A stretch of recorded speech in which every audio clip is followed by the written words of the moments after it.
வீட்டுக்கு நீங்கள் எவ்வளோ கஷ்டப்பட்டீங்க உங்களுக்கு தெரியும்ல. ரொம்ப கஷ்டப்பட்டீங்க. லோன் கிடைக்கல. நான் அலைஞ்சு திரிஞ்சு எப்படியாவது இந்த வீடு வாங்கணும்னு ஒரு பரிகார பூஜை வேற பண்ணி தான் வீடு வாங்கியிருக்கோம். கரெக்ட்டுங்களா? அப்ப அந்த வீடு உங்களுக்கு ஒரு முதல் கோயில். நீங்க கோவிலுக்கெல்லாம் போறது அப்புறம்.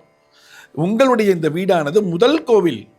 முதல் கோவிலாக இருக்கக்கூடிய இந்த வீடானது உங்களுக்கு ஒரு நல்ல வைப்ரேஷனை, நல்ல காற்றை கொடுத்தா தான் உங்களால் தூங்க முடியும், நிம்மதியாக வாழ முடியும்.